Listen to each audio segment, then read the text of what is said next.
toutes et à tous, Madame la députée, Mesdames, Messieurs. Euh, je vais commencer ce débat en vous présentant chacun, de façon à ce que vous puissiez vous exprimer et expliquer à tous nos auditeurs l'intérêt de la réforme du courtage en assurance, mais chez nous plutôt pour les intermédiaires bancaires. Donc, nous aurons dans l'ordre Madame Daisy Facchinetti, qui est la secrétaire générale de l'ORIAS. L'ORIAS, évidemment, on ne les présente plus. Nous aurons ensuite Monsieur Lionel Corr, qui est le sous-directeur du Trésor chargé des assurances.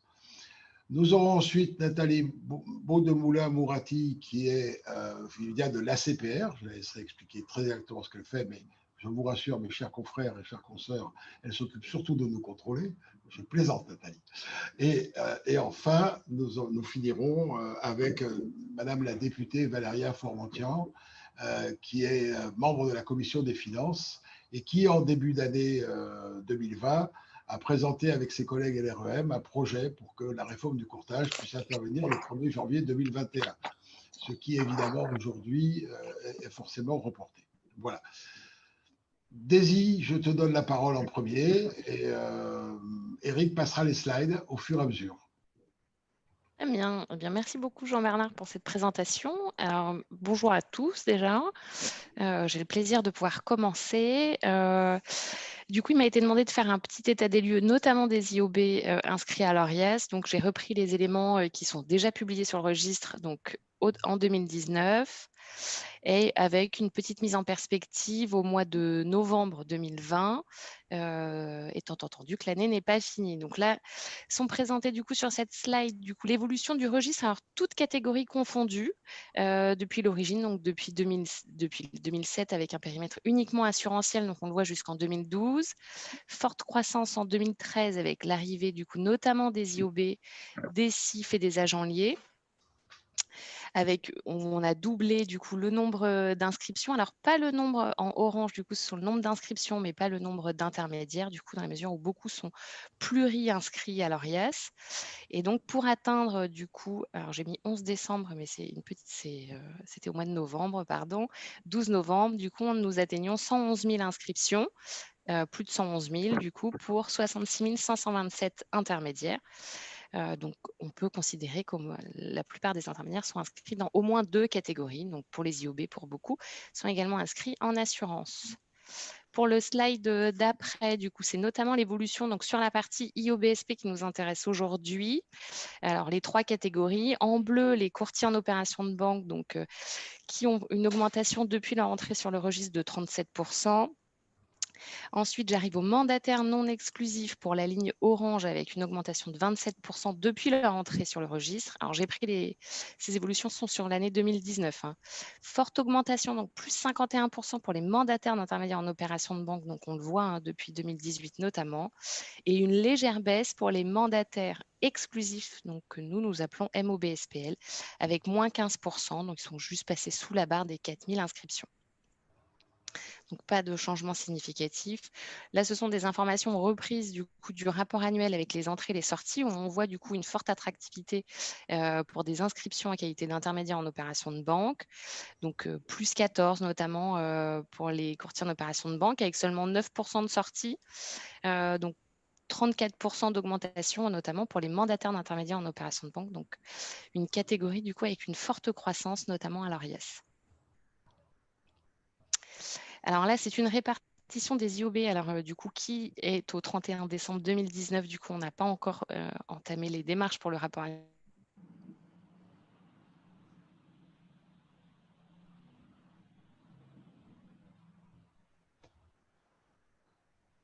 précoce, avec une répartition plutôt générale dans les différentes autres régions du territoire.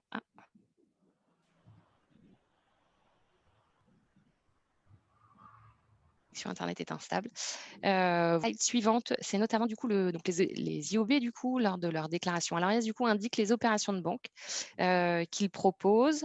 Alors pour beaucoup, finalement, le triptyque, c'est plutôt crédit immobilier, crédit conso et regroupement de crédit, avec notamment du coup, alors je reviens toujours sur les MIOBSP, mais c'est une catégorie très présente sur le registre, sur le regroupement de crédit et les contrats de crédit immobilier, avec du coup, sachant que ces opérations de banque, du coup, peuvent bien entendu être cumulées sur les mêmes inscriptions, raison pour laquelle du coup, tout ça se cumule pour chaque intermédiaire en opération de banque inscrit à l'ORIES. Et voilà, j'ai fini mes slides de présentation. Bien entendu, tous ces éléments du coup peuvent être retrouvés sur le site internet de l'ORIES dans le rapport annuel qui est publié à l'été avec un petit peu de décalage bien sûr compte tenu de la fin d'année, mais on fait au mieux. Je te remercie beaucoup, Daisy. Ça nous éclaire complètement pour la suite de la discussion.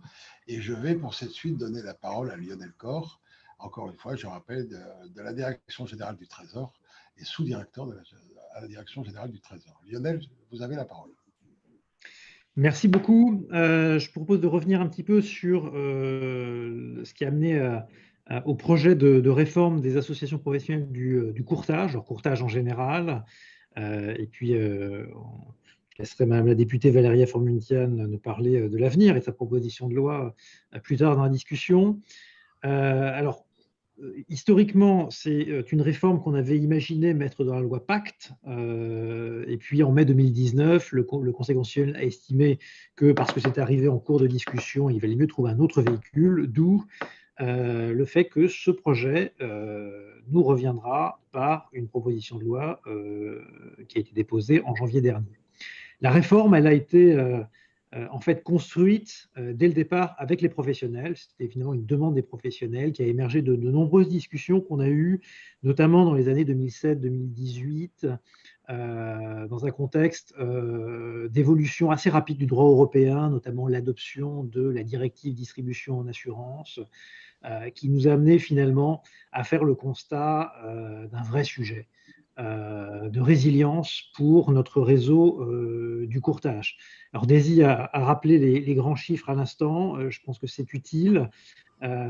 Si on prend à la fois les courtiers en assurance qui sont de l'ordre de 25 000, les 7 000 courtiers IOB, on ajoute leurs mandataires, on a finalement un nombre extrêmement important de professionnels qui sont à 93-94% des TPE. Pour l'essentiel des structures, on a des structures qui sont des TPE.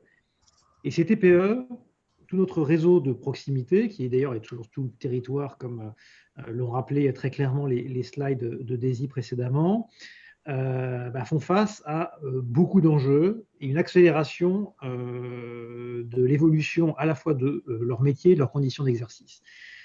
Premier grand enjeu, c'est l'évolution de la réglementation, qui elle-même est le reflet de l'évolution des produits qui sont distribués, qui sont conseillés, l'évolution de l'environnement, en particulier l'environnement concurrentiel, et puis l'évolution des conditions d'exercice avec une exigence croissante au niveau européen, au niveau national, sur un certain nombre de domaines. Très concrètement, c'est quoi? C'est la DDA, dont je viens de dire un mot, en assurance, la MCD pour les IOB. Rappelons le RGPD, qui est un règlement extrêmement récent, qui a un impact non négligeable sur le secteur. Toute la réglementation en matière de lutte anti-blanchiment et de lutte contre le financement du terrorisme, qui est un domaine qui est en constante évolution. On peut ajouter à ça, pour ceux qui font de l'épargne, le règlement PRIPS sur la transparence. MIF qui a évolué, et aujourd'hui on fait le bilan et on essaye de recoller les morceaux. Et donc pour beaucoup d'intermédiaires, notamment chez les IOB, chez les CIF, finalement, non seulement ces réglementations sont nombreuses, ont évolué rapidement, mais en plus il faut jongler entre ces réglementations. Il faut être capable sur parfois la même activité, être capable de bien reboucler entre ce qui relève du DDA, ce qui relève du MIF, et finalement avec des exigences qui ne sont pas toutes les mêmes. souvent convergentes, mais pas complètement, et avec des exigences qui sont de plus en plus précises. Si on prend un exemple, un enjeu qui est extrêmement clé pour l'avenir du métier, j'y reviendrai, la formation, on a les 15 heures de DDA, on a les 7 heures de MCD, et puis ça ne concerne pas tout le monde de la même façon, selon sa catégorie. Donc autant dire que pour des structures qui sont fréquemment des TPE, voire des sociétés unipersonnelles, ça devient difficile à gérer, il faut être honnête. Et pour autant, c'est le sens de l'histoire. Soyons honnêtes, il ne faut pas penser que la réglementation va aller en s'éclaircissant, va aller en devenant plus légère. Alors, il y a des choses qu'on peut simplifier et on doit, nous, régulateurs, toujours veiller à simplifier ce qu'on peut simplifier, pas ajouter de la complexité, la réduire tant qu'on peut, mais soyons clairs, les exigences, elles sont liées à des enjeux de politique publique qui sont souvent d'ailleurs aussi au niveau européen, et donc on n'est pas tout seul à décider. Et donc il ne faut pas partir du principe qu'on pourra finalement réduire ce poids de la réglementation et ni même freiner son évolution. Donc si on part de ce constat, qu'est-ce qu'on fait ? Il y a une solution qui est de se dire finalement, on ne peut plus faire ce métier, on ne peut plus faire ces métiers, parce qu'il y a des métiers un peu différents dans le courtage d'assurance IOB, si on n'est pas gros. Et donc on peut se dire le secteur va se concentrer. C'est d'ailleurs un phénomène qu'on observe déjà. On a quelques grandes maisons dans ces secteurs, on a des grands mouvements de concentration, notamment dans le courtage en assurance en ce moment. Pour autant, nous, pouvoir public, on n'a aucune raison de penser que c'est la seule façon de gérer les choses et que la seule issue, ce soit de se concentrer. On a même, à contrario, plutôt des raisons de penser que si c'est ça le sens de l'histoire, ça va poser des vraies questions, par exemple en termes d'aménagement du territoire. C'est un réseau qui est dans nos territoires. Demain, nos grands courtiers, ils ont une activité qui n'est pas tout à fait la même qu'une activité de terrain, en tout cas pas nécessairement. Et donc, la problématique qu'on s'est posée au courant de l'année 2018, c'est comment on peut finalement donner des outils, un maximum, dans la réglementation, nous, pouvoir public, très généralement, pour aider notre réseau de proximité à se projeter dans l'avenir, être capable de continuer à évoluer, de continuer à offrir son accompagnement à ses clients en crédit, en épargne, en assurance plus généralement, dans un monde où cette réglementation devient précise et évolue suffisamment rapidement. Deuxièmement, l'évolution, comme je disais, de l'environnement et des business models, la digitalisation. Par exemple, qui a amené et va continuer à amener un changement de business model, l'apparition de nouveaux acteurs, comment on y fait face. On a vu apparaître ces 10 dernières années des courtiers grossistes, qui sont aussi des gens qui ont une offre de valeurs différentes, et qui complexifient aussi cet environnement-là. Pour toutes ces raisons-là, on en est venu à l'idée de se dire, plutôt que créer finalement un système dans lequel on va soit se contenter de ce qui va se passer sur le terrain, c'est-à-dire on met notre réglementation, puis on verra bien ce qui se passe, avec le risque, comme je le citais précédemment, que ça ait un impact délétère sur notre réseau de proximité, ou à contrario, avoir une approche via le contrôle. Nathalie Beaudemoulin interviendra juste après moi, donc elle nous dira comment elle voit l'évolution du contrôle des intermédiaires, mais dans un domaine où on a des dizaines de milliers d'acteurs et où les contrôles sont plutôt en l'ordre de dizaines par an, on a du mal à penser qu'on allait les résoudre par le contrôle. Et puis le contrôle, ça reste du contrôle, c'est ex post, on vérifie ce qui s'est passé, ce n'est pas une dimension nécessairement d'accompagnement. En tout cas, c'est une problématique qui est différente, qui doit exister, qui a son rôle, et c'est absolument nécessaire, mais pour autant, on ne peut pas les faire tout jouer au contrôle. Et d'où l'idée de sortir par le haut de cet enjeu, et donc de créer des structures d'accompagnement des courtiers, qu'ils soient IOB, qu'ils soient en assurance. Et ça tombe bien, il y a des structures qui font ça aujourd'hui, ce sont les associations professionnelles. Simplement, la majorité aujourd'hui des courtiers, toute activité confondue, ne sont pas dans une association. Alors, ce n'est pas vrai chez les CIF. Parce que chez les CIF, il y a 10 ans, on a décidé, dans une profession qui était plutôt moins réglementée que les autres secteurs du courtage, de créer des associations à adhésion obligatoire qui ont non seulement un rôle d'accompagnement, mais aussi de contrôle. Mais ce n'est pas le cas dans le reste du courtage. Et c'est ça qui nous a amené à se dire, finalement, ça peut être le bon modèle, en tout cas pour sa partie accompagnement, sans aller jusqu'à la partie contrôle, parce que de toute façon, les directives qui concernent notamment la distribution d'assurance ne nous autorisent pas. La DDA ne nous autorise pas à déléguer tout ou partie du contrôle des intermédiaires à d'autres structures que celles qui en sont en charge, en l'occurrence la CPR. Et donc, en gardant cette dimension d'accompagnement, tout simplement, laissons aux professionnels, dans un cadre réglementé, avec des associations à qui on confierait un certain nombre de missions de service public, qui seraient agréées par les autorités compétentes, en l'occurrence la CPR, leur permettre de faire cet accompagnement, en tout cas un accompagnement minimal sur ce qui nous semble possible, déjà au regard de la réglementation, de la DDA, qui permet, qui finalement est en fait assez prescriptive, assez claire sur ce qu'il est possible de déléguer à ce type d'association-là, et finalement de mettre en place un socle de conformité qui serait partagé finalement dans des associations pour permettre à la fois de décharger ou d'être plus efficace pour nos réseaux du courtage en la matière. Alors, je laisserai typiquement Valéria nous dire un petit peu ce qu'il y a aujourd'hui dans la proposition de loi en termes de missions, mais on est globalement sur des missions d'accompagnement en matière de conditions d'exercice du métier, de contrôle de l'honorabilité et de suivi de la formation. Parce que la formation est un élément absolument clé. Évidemment, c'est très clair dans la réglementation, mais c'est aussi une clé de l'avenir de notre réseau. C'est parce que non seulement on a des courtiers qui ont une formation professionnelle initiale qui n'a cessé d'augmenter ces dernières années, mais aussi parce qu'ils continueront à rester à la page dans un monde qui évolue, avec des produits qui évoluent, avec une réglementation qui évolue. Et faire en sorte que ces exigences de formation soient une vraie réalité de terrain, ça nous semblait une mission absolument clé à confier à son organisation pour accompagner nos courtiers sur le terrain. Voilà les grandes lignes.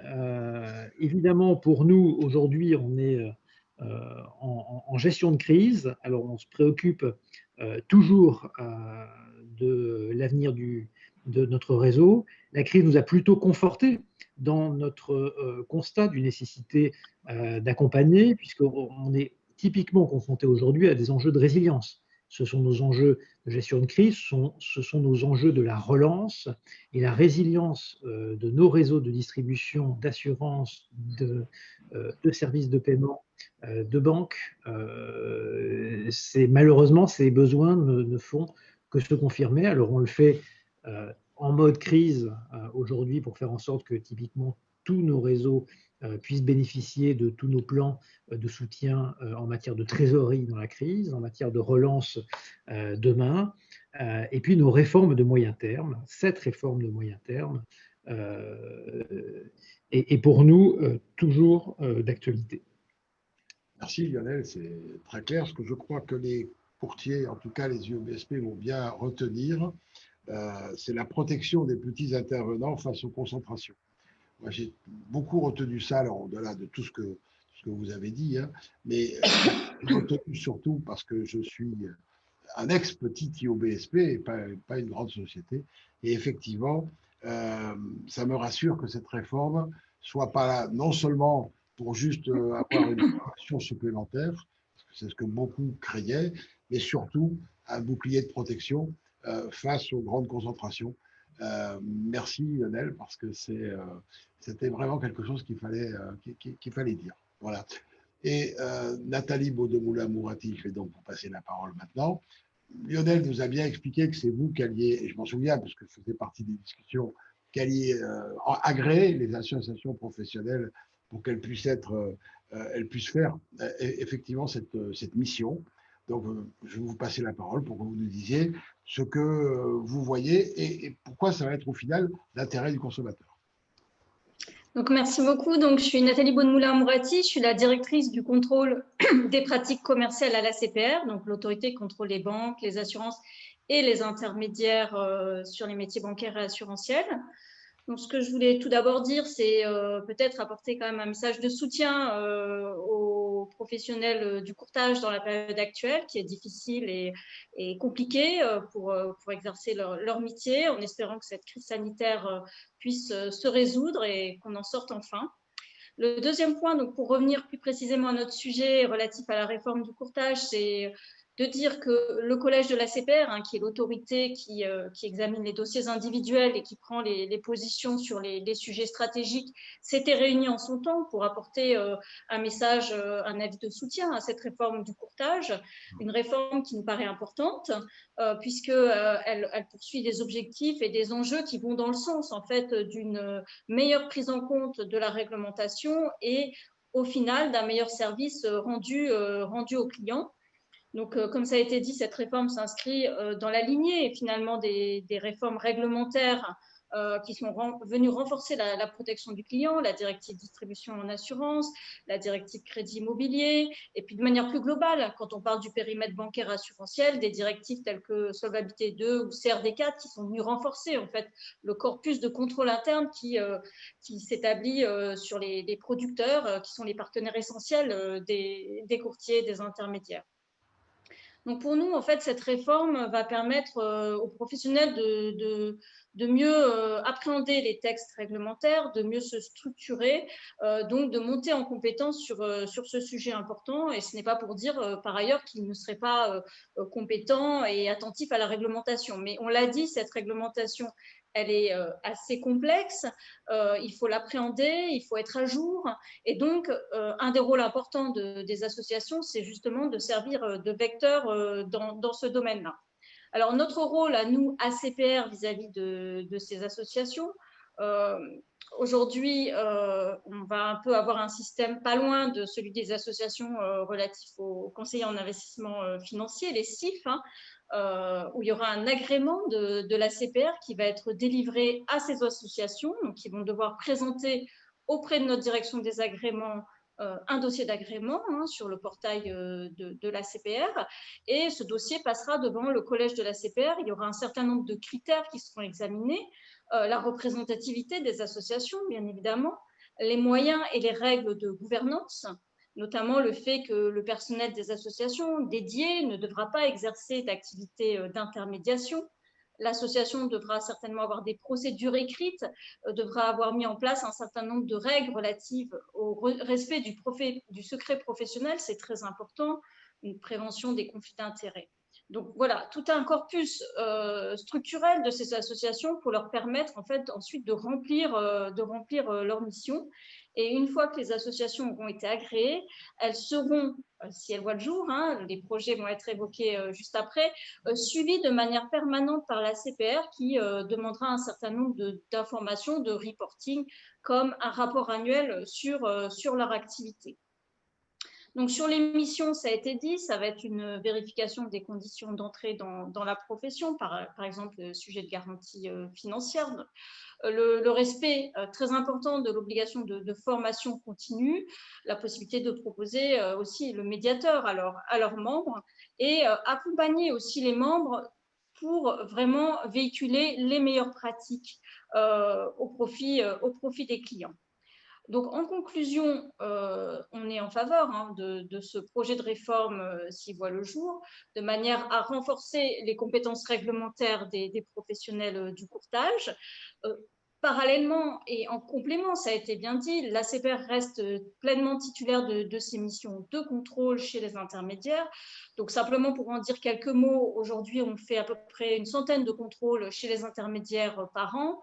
En ce moment, essentiellement à distance. Et d'ailleurs, je veux souligner toute la bonne volonté mise en œuvre par les intermédiaires pour que ces contrôles puissent se faire et atterrir dans la période actuelle. Le point très important pour nous, ce n'est pas tant la sanction, qui, je sais, fait l'objet de fortes craintes de la part des professionnels, c'est vraiment la prévention par ces contrôles, qui pour 90-95% d'entre eux vont déboucher sur une lettre de suite dans laquelle on va faire des préconisations, des demandes de remédiation auprès des intermédiaires. Quelques cas iront devant le collège pour une éventuelle procédure de police administrative ou de sanction, mais c'est vraiment les cas marginaux et les plus emblématiques de mauvaises pratiques. Donc on est vraiment dans une démarche de contrôle, de prévention, et on va poursuivre ainsi, et je pense que c'est très important dans le contexte actuel, hein, où les situations financières des uns des autres vont devenir un petit peu compliquées au niveau des clients, de toujours bien veiller à informer, conseiller correctement le client avec le principe clé de la réglementation qui nous tient particulièrement à cœur, comme au conseil dont c'est le métier, c'est-à-dire le devoir de conseil. Voilà, j'en terminerai par ce mot très important pour nous et pour vous. Merci Nathalie, je confirme pour avoir participé à quelques réunions avec Lionel, avec vous et avec d'autres intervenants, que vous êtes effectivement tous dans un esprit très positif. Moi, c'est ce qui m'avait le plus étonné, c'est qu'on n'est pas du tout dans un esprit de répression, entre guillemets, on était vraiment dans un esprit positif, de faire avancer la profession, de l'aider à fonctionner, parce que, en fait, comme le disait Lionel aussi tout à l'heure, et vous le remarquez aussi Nathalie, les petits ou les tout petits, les unipersonnels par exemple, sont souvent suffisamment débordés par leur travail de tous les jours pour pouvoir s'adonner à la lecture de la réglementation, pour pouvoir y adhérer complètement. Et le fait d'adhérer à une association, de votre part comme de celle de Lionel, c'était vraiment pour aider en fait toutes ces petites entreprises à se mettre en conformité et à ne pas travailler avec une épée de Damoclès au-dessus de la tête d'un éventuel contrôle de la CPR, par exemple. Merci Nathalie. Je vais, alors à tout seigneur, tout honneur, hein, je vais passer la parole à notre députée, Valéria Fromenture.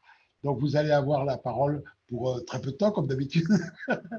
Je vous passe la parole, Valéria, et surtout merci d'être parmi nous. Alors, c'est moi qui vous remercie beaucoup d'évoquer ce sujet aujourd'hui à destination des professionnels. Merci à tous et à toutes d'avoir pris part à ce débat. Donc, comme Lionel Cor l'a expliqué préalablement, la genèse du texte initial. Je vais dire quelques mots sur comment j'en suis moi arrivée là, parce que c'était un projet qui émanait du gouvernement tout d'abord et qui était inscrit dans le projet de loi de pacte. Le Conseil constitutionnel ayant rejeté cette partie du texte pour des raisons de cavalier législatif, et moi étant extrêmement sensible à la question de par mes anciens amours et mon métier d'origine qui était l'assurance, et parce que je préside le groupe d'études assurance aussi à l'Assemblée nationale, et donc je suis au fait des difficultés ou des joies que rencontre la profession, mais aussi l'intermédiation. J'ai souhaité reprendre de concert avec évidemment le Trésor ce texte et pouvoir le porter sous forme de PPL. Alors, pour le calendrier législatif, on était vraiment très optimiste au départ, et puis la crise sanitaire nous a sacrément ralenti, et à regret, au-delà des effets néfastes de la crise en elle-même, si on l'avait mis en place avant la crise sanitaire, on aurait pu accompagner certainement un certain nombre d'intermédiaires ou de courtiers sur le terrain aujourd'hui qui rencontrent des difficultés comme toute petite entreprise aujourd'hui sur le terrain. Donc, cette reprise, donc, je l'ai effectuée officiellement en janvier.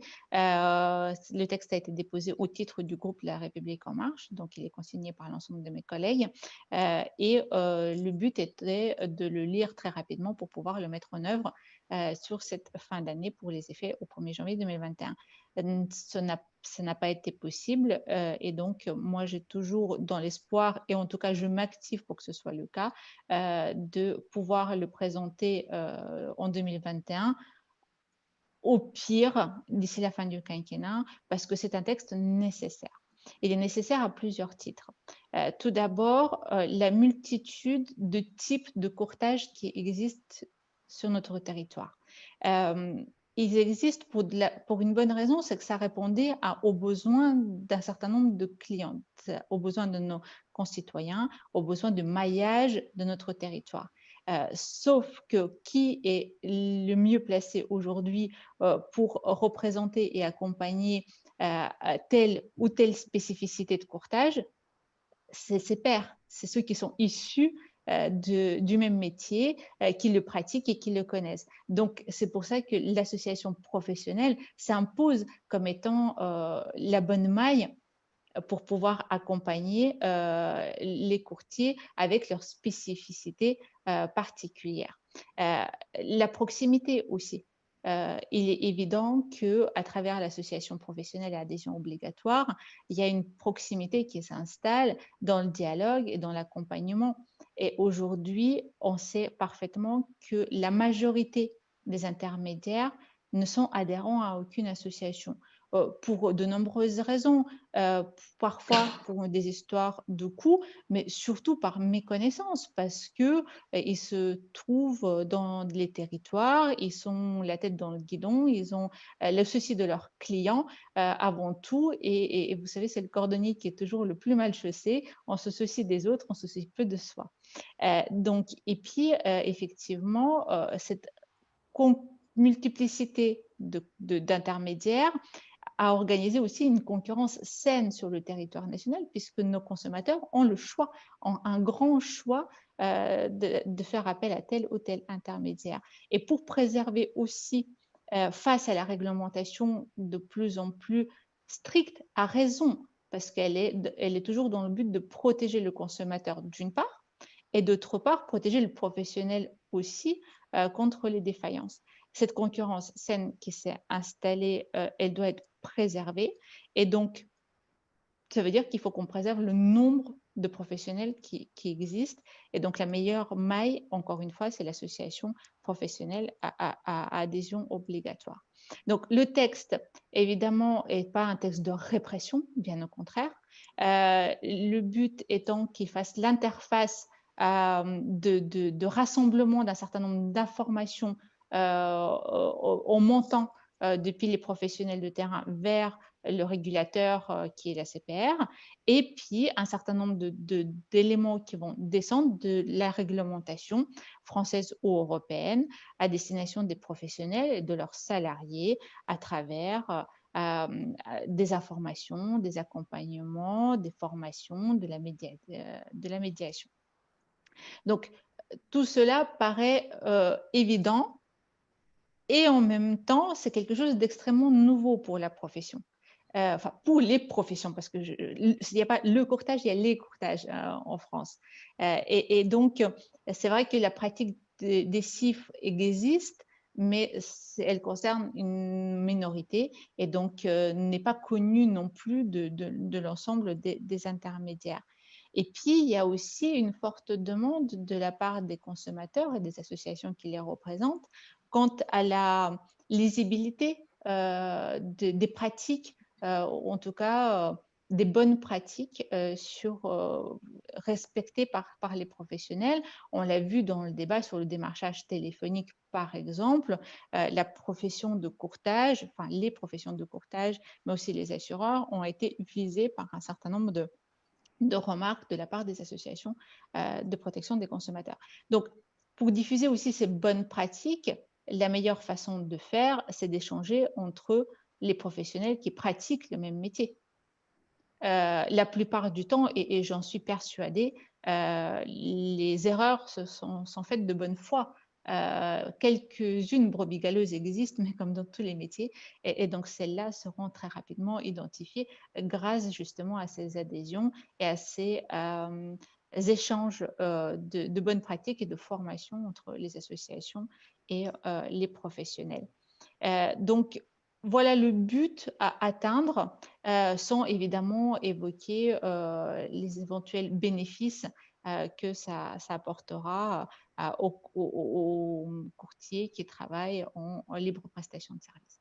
Donc, tout ça, à la base, c'est de créer effectivement une cohésion, une cohérence, une forme de régulation, d'autorégulation, c'est pour ça qu'elle s'appelle comme ça, cette proposition d'autorégulation de la profession, en espérant de pouvoir la porter, en tout cas, je m'y attelle, à l'ordre du jour d'ici la fin du quinquennat. Merci beaucoup, Valéria. Encore une fois, malgré l'agenda très, très chargé, on imagine bien. Merci d'avoir participé à ce débat. Il est terminé. Je vais vous proposer de nous quitter. Nous demanderons à nos adhérents et à ceux qui devaient venir au Salon du Courtage s'ils ont des questions. Ce qu'on fera, c'est qu'on vous transmettra les questions par mail, par écrit, bien entendu.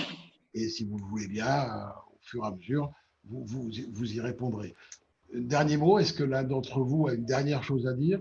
Sinon, effectivement, je vous remercie. On a tenu les délais, on a fait 35 minutes. Voilà, donc c'est très très bien parce que c'était très chargé, très intéressant et voilà, plein d'informations que tout le monde, j'imagine, a besoin et a envie d'avoir. Bien, ben, Madame la députée, Mesdames et Lionel et Messieurs, je vous souhaite une excellente journée. Prenez surtout bien soin de vous et je vous dis à très bientôt.